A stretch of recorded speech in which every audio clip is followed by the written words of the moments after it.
Ош шаарынын жашоочуларына ыңгайлуу шарттарды түзүүдө шаардын инфратүзүмүн жакшыртуу зарыл. Шаардын инфратүзүмүн жакшыртуу үчүн жол тыгындарын азайтуу, жашыл аймактарды көбөйтүү, ирригациялык түйүндөрдү калыбына келтирүү, каналдардын корук тилкелерин бошотуу жана башка чар жай жайгашкан ар кандай объектилерди иреттөө болуп саналат.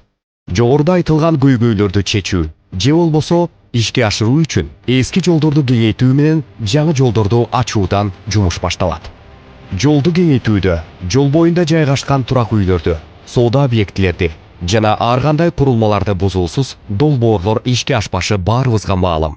Шаар аймагындагы көйгөйлүү делген жолдор каралып, тиешелүү кызматтар тарабынан жолдордун долбоорлору шаар куруу талаптарына ылайык даярдалып, коомчулукка байма-бай чагылдырылып жатты. Даярдалган долбоорлорго ылайык менчик ээлерине түшүндүрүү менен турак үйлөр, коммерциялык объектилер жана башка курулуштар буздурулду.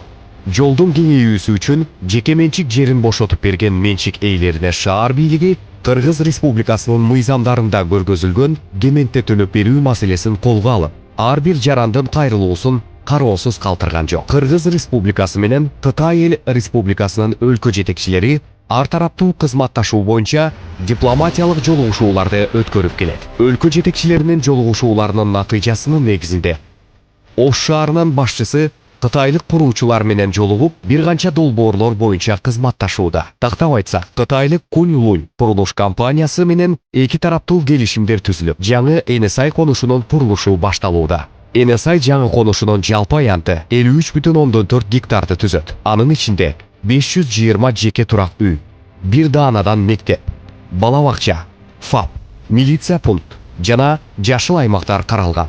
Шаар тургундары шаар бийлиги тарабынан жасалып жаткан ар бир жумушту туура түшүнүү менен колдоого алып турса, мындан ары да көптөгөн алгылыктуу иштер шаардыктар үчүн дагы да жасалаары талашсыз.